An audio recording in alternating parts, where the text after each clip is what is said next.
parents. It's the Get Kids Internet Safe app, and welcome to week 16. So today we're going to talk about sexting and sharing nude selfies for our parenting video. And for our family video, we're going to talk about sleep. So some relationship experts say that sharing nude selfies is a regular part of courtship now for adults. And unfortunately, what adults do, kids are going to do too.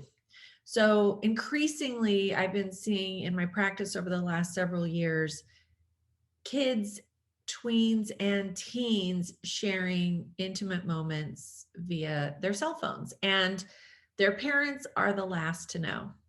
So when I first started Get Kids Internet Safe years ago, I wrote kind of a breakthrough article titled, "Hey Dad, your 12-year-old has a nude out." And it was based on a true story from my clinical practice.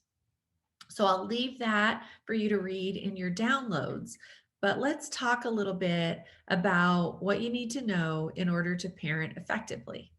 So let me start with a news segment that I did right after I wrote that article.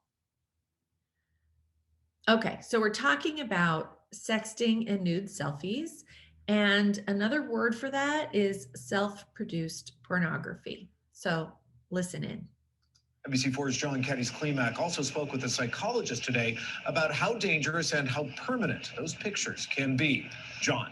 Yeah, Robert, we talked about this a little bit last week. The Sheriff's Department announcing last week that they had made an arrest, 3 people involved in what they say was a human trafficking ring. And they thought that there might be more victims out there. And in all of that, the sheriff saying that he has noticed in some of their investigations with their own human trafficking task force is that some of those victims become victims because of the nude selfies that they're posting online. And so this warning goes out to parents and their kids to make sure you understand.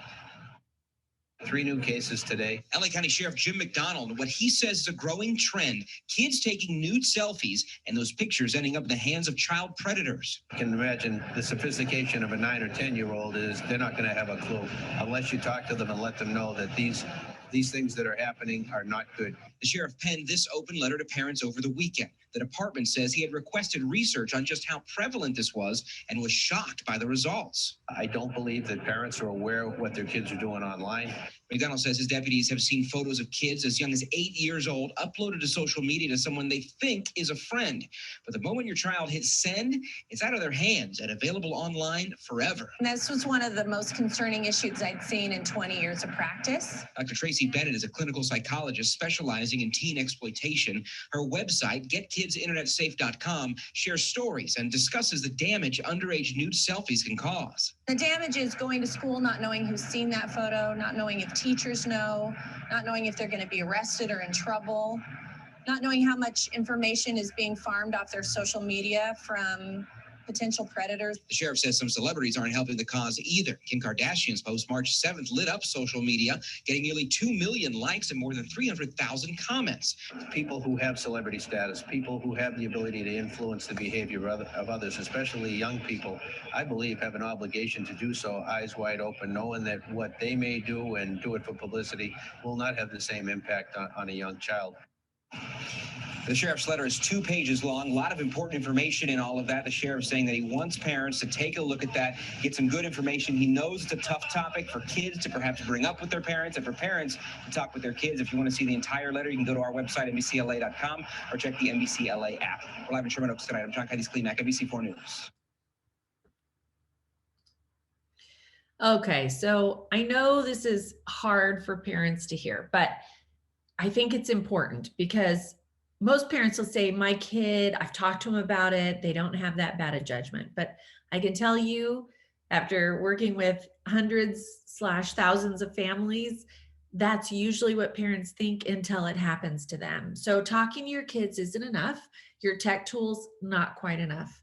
Every once in a while, you're going to need to say, let me see your phone, especially for tweens when they're first getting used to the independence. As they get older, they deserve more privacy than that. But when they're young, let me see your phone, go through their photos, go through their deleted photos, go through their texts, go through their social media apps if they have them.